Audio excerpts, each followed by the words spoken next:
Okay, so our next guest is Christopher Lembke. Since his early teens, Christopher has spent his time in mostly entrepreneurial positions, connecting and interacting with stakeholders. Those experiences serve him well in his current pursuits that started taking form in 2016.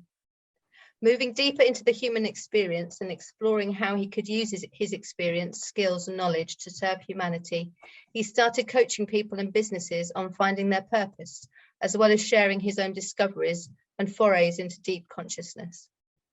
This evolution would have been wasted if he hadn't accepted the challenge to also mature and grow personally. Consciousness and personal evolution go hand in hand, but we all get to choose our own path. And on his, Christopher developed unique perspectives into the human experience that he now teaches and shares with anybody who resonates with them through his podcast, The Alchemy Experience, and through speaking engagements internationally. His latest project, The Infinity Life, aims to help raise the frequency of our planet.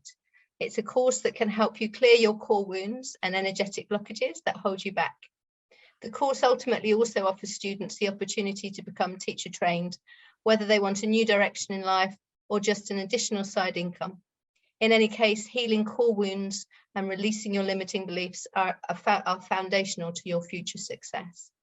Many of you will already know him from his highly valued and respected psychometry and intuitive practice sessions. And tonight he's going to talk to us about psychometry and remote viewing. Christopher, welcome. Thank you, Kirsty. Thank you, Julia. Thank you for having me. Well, it's lovely to be here with all you wonderful, energetic beings that radiate out this beautiful energy, and the dancing, even though I'm not a dancer myself, I enjoy having the music reverberate through myself. So I like the energy of it. So thank you, Lee, for sharing that with us. Yeah, so today, I'm not talking with you about the Infinity Life, but it is our latest project, and we have a couple of students in the audience here with us today, so that's exciting. I am here today to talk with you about consciousness and energy. Now, these projects I work through, as you can see on the screen here, Amethyst Chamber, which is more of a metaphysical coaching practice that Barbie Layton and I run some projects together. So when we look at remote viewing and psychometry, they are two sides of the same coin, or the practices are essentially, you get the same results, as it were, in terms of, being able to perceive something from a distance. Now, anyone who's been to my Monday psychometry will know that I always start out with explaining the difference between the two, and to also share that, when you do these practices, and I think in the Vedic tradition and Buddhism, these kind of practices are known as distractions. And they are distractions in so far as you can kind of get stuck at that level to just do psychometry or just do out-of-body experiences. But the purpose to these things are really about experiencing the higher dimensions and have them validated in this reality construct that we live in. Because as many of you know, intuition is one of these things that we feel it, we hear it, we perceive it, but we're like, nah, I don't know about that. No, I'm not going to listen to that. No, that's just it's too vague. I can't pay attention to that. So if we do, as modern humans, we are so used to being validated in the external environment that we actually oftentimes perceive ourselves from the external, our external environment. We actually look at ourselves from the people around us. This is where we end up with, feeling judged by others. Meanwhile, nobody's judging you, but you feel judged because you look at yourself from the perspective of other people. Carl Rogers talks about this, and he refers to this as the external locus of evaluation. And so what I find, in order to develop this relationship with your consciousness or with your intuition and your guidance and your energy, it is really beneficial to use these practices as validations for what you experience on the inside. So, for example, if we take, let's do a little practice, and let's see, I've got half an hour here, so that'd be cool. So we'll do a little practice. We'll do a little practice on remote viewing to begin with. So unless you're driving or operating heavy machinery or looking after children, if you can take a moment and close your eyes. And we're just going to go on a little journey, and I hope everybody enjoys a nice beach. It's not too hot. It's going to be the perfect temperature for you. So just take a moment now to imagine yourself just on this beach, and you can feel yourself breathing.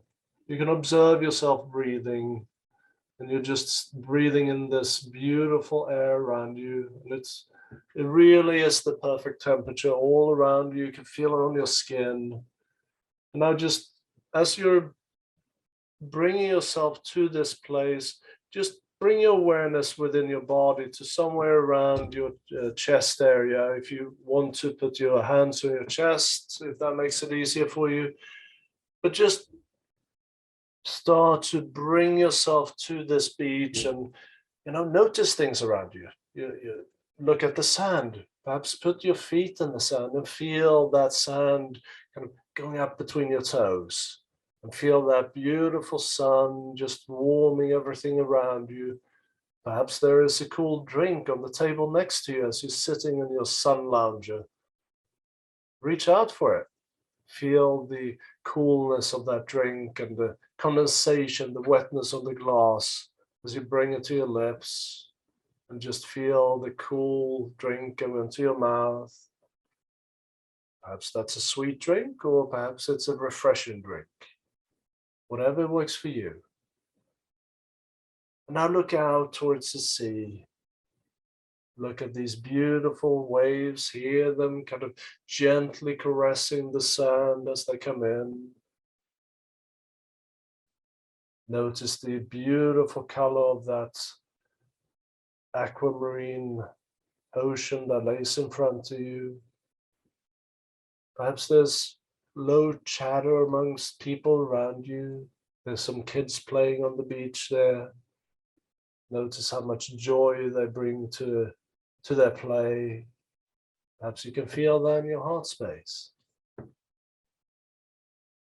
Unfortunately, I'm going to bring you back now. So just come back to me and just show gratitude to the beach for having accepted your participation and brought into your consciousness. All right, so what we did there was essentially projecting our consciousness into a different locale. Now, your brain doesn't know the difference between that experience there or you actually being physically on that beach. Now, that beach can be any beach in the world. And so in terms of this experience of projecting your consciousness, this is what we did now was essentially project yourself, your consciousness, into a different locale that is very different from where you're sitting now, unless you are actually sitting on the beach right now. And I can't see anybody doing that. So essentially what you're doing there is remote viewing. Now you're creating the environment that you project yourself into, but to your brain and to your consciousness, oh, there you go, Kirsty. It's no different. So what we do with remote viewing, for example, is that we focus our consciousness and we create an out-of-body experience, which is called a bilocation. So we project our consciousness into a location that is external to ourselves. And that can be, you can remote view into any location. Now, don't be snoopy and go and remote view into, you know, your friends' houses and what have you. It's not very ethical. But, you know, remote viewing is one of these things that, you know, the CIA and the American Defense Department has done a lot of research with through the Stanford Research Institute in California. So it is something they have used in espionage. And in fact, you know, the White House had these energy workers that would put a energy shield, a subtle energy shield around the White House so that the Russians couldn't remote view into the White House. And the Russians did exactly the same thing. So it is something that has been verified, if nothing else, by the practices of the clandestine services. Now, remote viewing as a practice, it allows you to understand something about yourself. It allows you to understand something about you as a human. Because if you ask yourself, who am I? You're all going to come up with different answers. Some are going to identify with your physical body. Some of you are going to identify with your thoughts. So you can ask yourself the question, am I the thought or am I the thinker? Some of you might identify as being a soul. Well, now, are you operating from a soul level or are you operating from your mind? So there are a lot of different aspects of us, but one place I like to operate from is my awareness.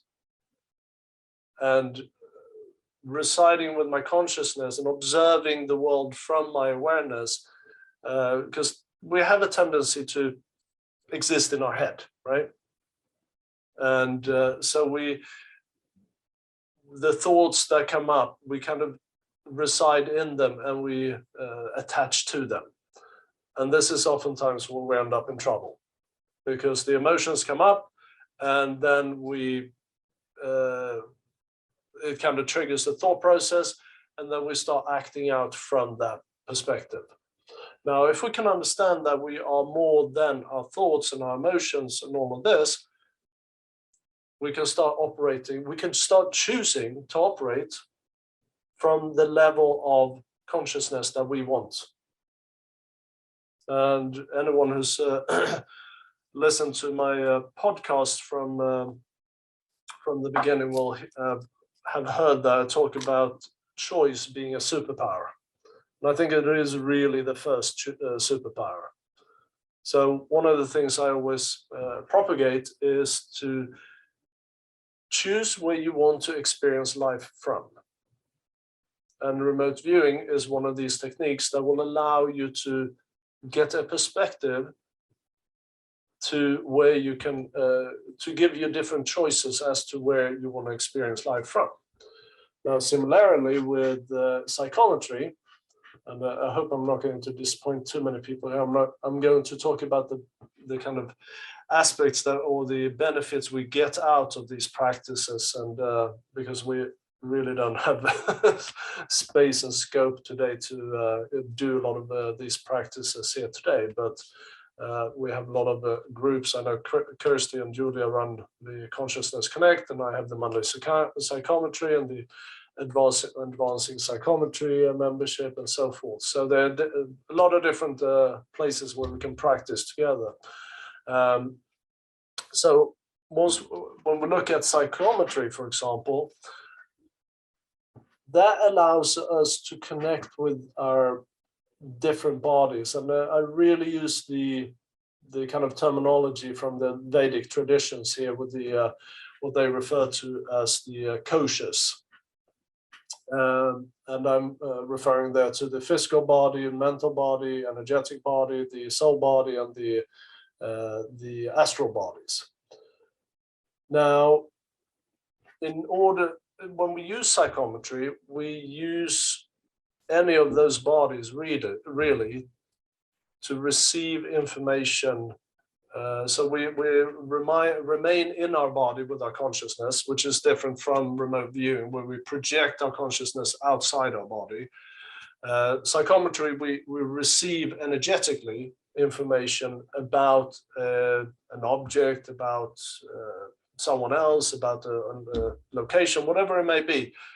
Same thing we do with the remote viewing, but the difference here is that we stay in our body and we just use our intention and our energy to receive information back. So our energy becomes kind of our information highway to allow us to receive information back.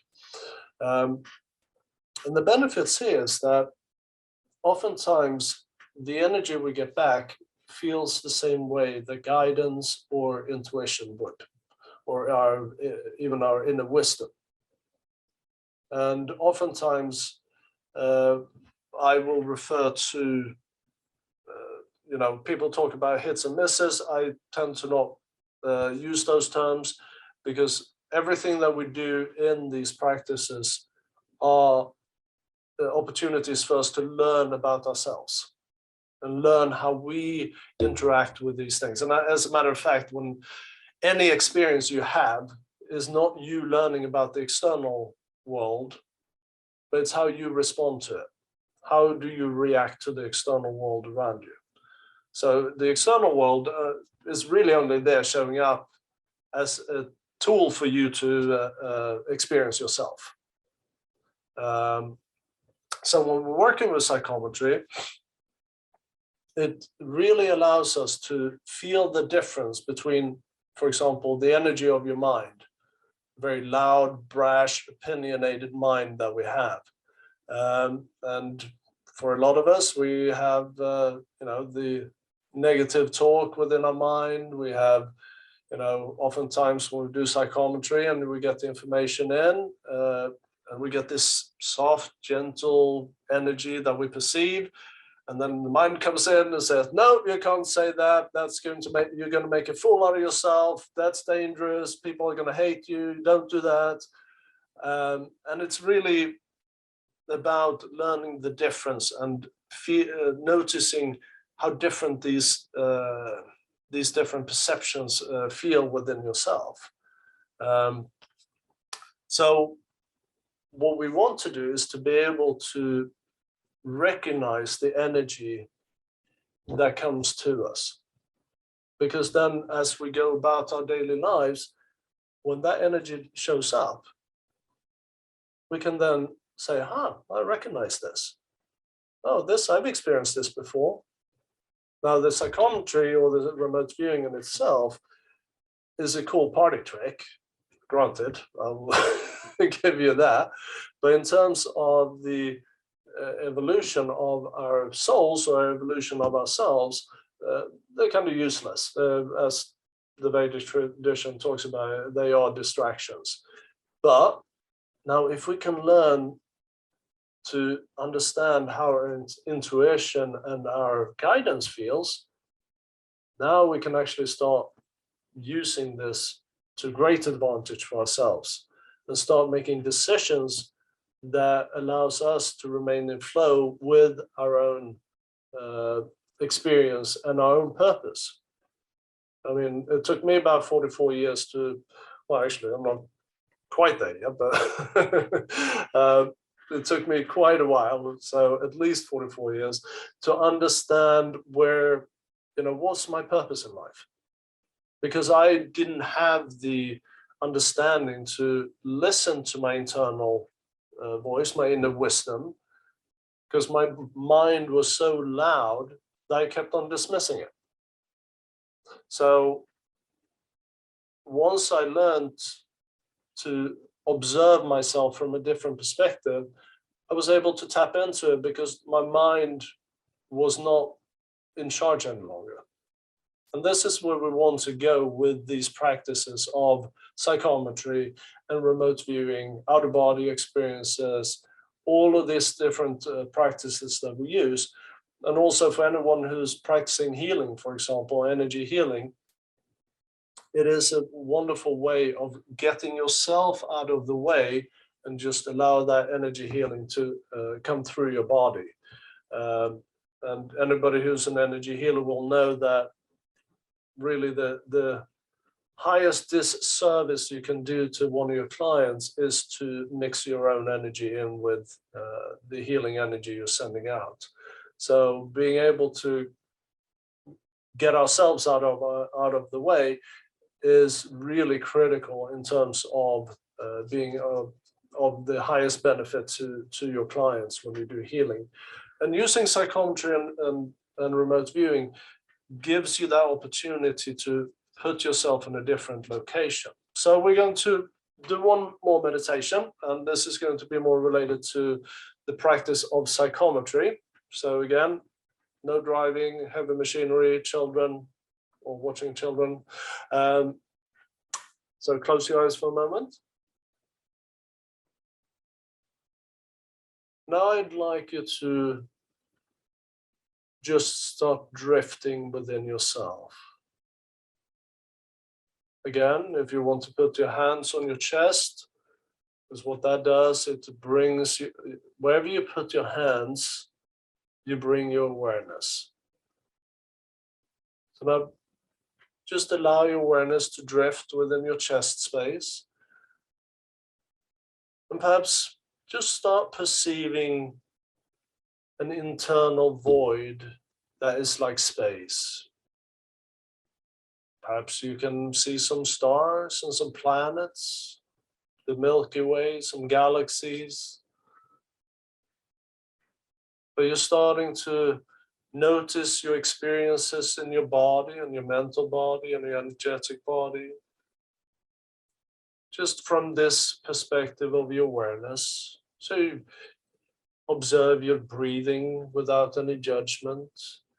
Now you can hear my voice, but my voice might actually sound quite distant to you.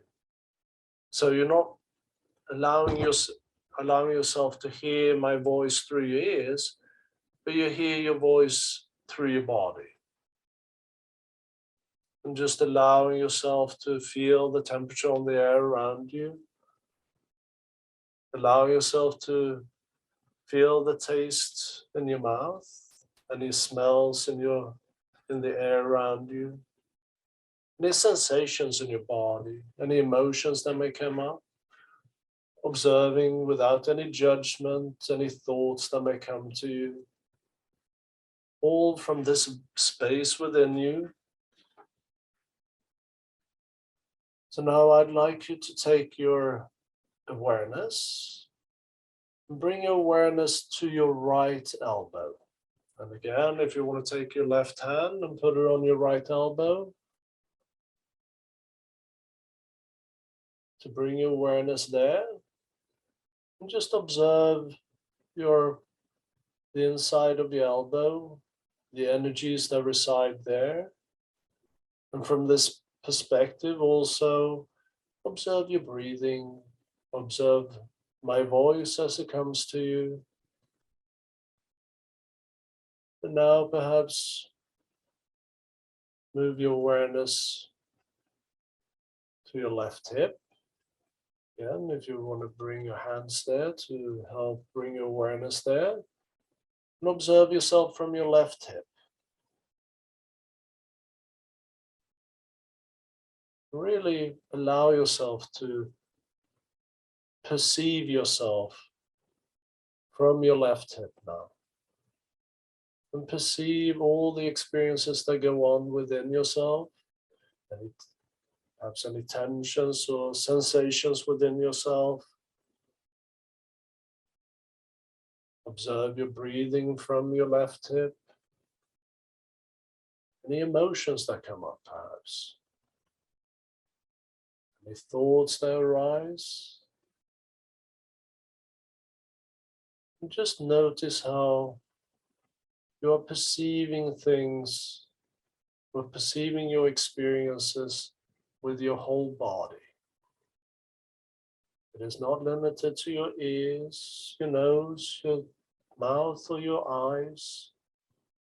You're perceiving things with your whole body. Now bring your awareness again up into your heart space. And as you reside now in your heart space, just allow this energy in your heart space to expand. And just feel the warmth of your heart space emanating throughout your body. And observe this energy without any judgment. And this is how you can now experience your energy body.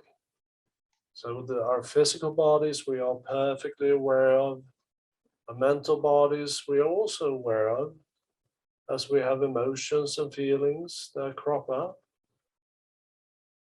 Our energy bodies is out of reach for a lot of us. But once you start to feel this warmth, this energy within you, you now realize that you have this energy body as well. I think I better bring you all back before Julia falls asleep there. So you can all come back to me.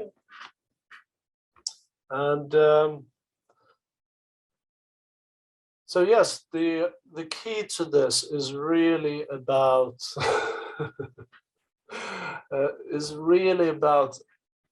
understanding something about us. And these practices, meditation that we do, the remote viewing and the psychometry is really about understanding ourselves. Now, so I'm going to open it up, and we've had two experiences here. I haven't been able to follow the chat as it's been going along, but wanted to open up and see if anybody wanted to share your experiences with these. If there was something new that you experienced, was there a realization you had, or perhaps were you having some challenges in terms of connecting with it? I'll put it out to you and let me know if you have any comments that you want to share.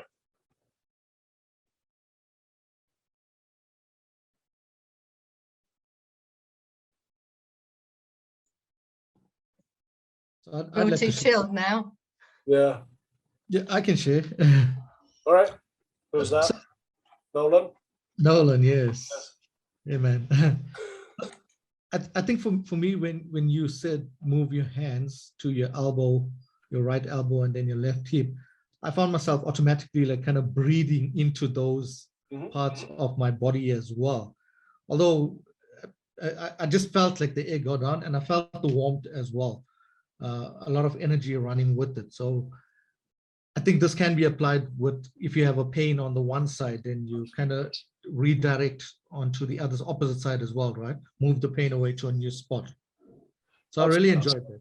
Absolutely, and it's actually something we use in hypnosis, in hypnotherapy, in the pain management, where you bring your awareness to an area of pain, and then you can use kind of that, you spread the pain away to somewhere else.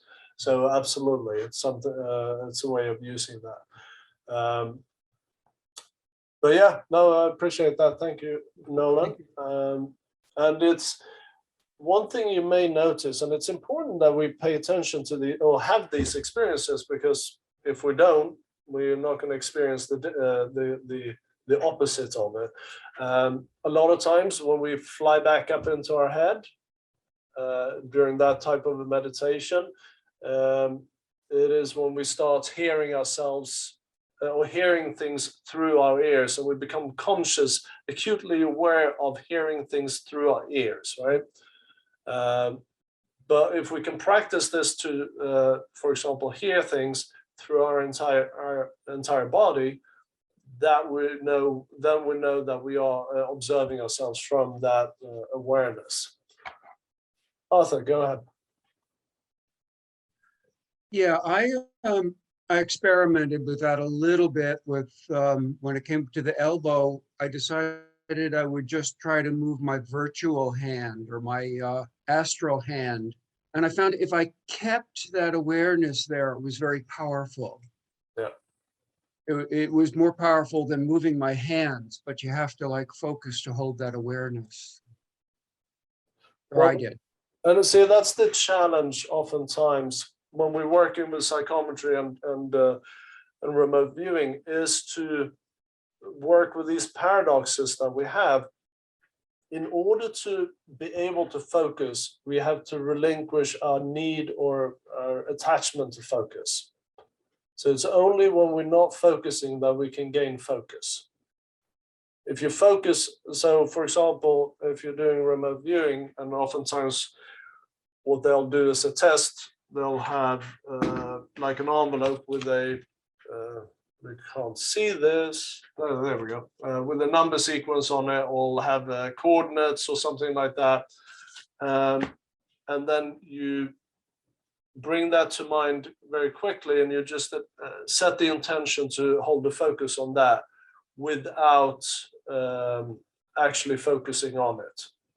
So as Arthur's very well describing here, it's like to bring your awareness to your elbow, you just do that in a very gentle way, but you bring yourself there fully and with full intent, as it were.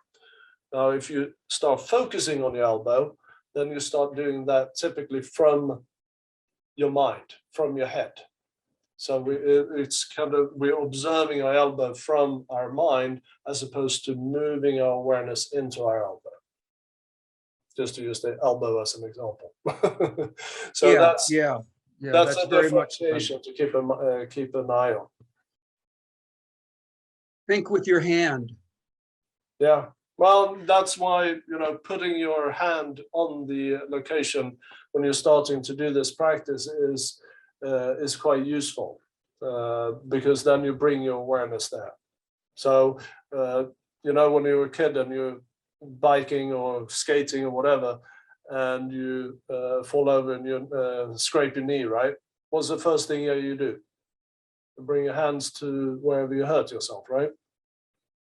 And it is to bring that, the focus of your healing, so the focus of your mind and your energy onto wherever you hurt yourself, to bring the full healing power of your own body to that location.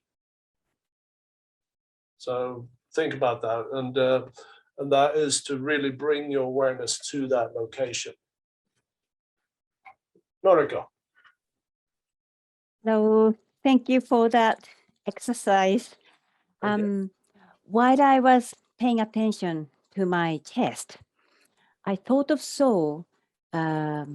lots of rings surrounding me, green color thin rings, and I felt like I was able to expand the rings if I wanted, or I can just bring it back. Do you think that that's like an aura field? I'm not sure what it was. Or maybe my mind was trying to project something. I'm not sure. No, I think what I feel when I kind of feel into that experience, it's really you are experiencing your energy body, and that's what you're describing there quite beautifully. Is that you're open to the experience as it comes to you, as it's being revealed to you. So someone might say, well, no, that's not how you experience energy. And can I swear here? I would call bullshit on that. Whatever experience you have is the experience that you're having. And that's really important. And I use this in my, whenever I work with coaching clients or when I teach, is that it's so important that we don't become slaves under, oh, what do you think? Because it is your experience and it's how you perceive it. And if you open yourself up to the ability or the possibility, opportunity to perceive the energy or perceive whatever you project into in remote viewing, if you open yourself up to that experience, then you will feel, you will get the full breadth of it and the depth, right? It's oftentimes when we have beginners that come on to the Monday psychometry, first try we do, everybody's about 80-90% of the people there are going to have, you know, good results, I will say.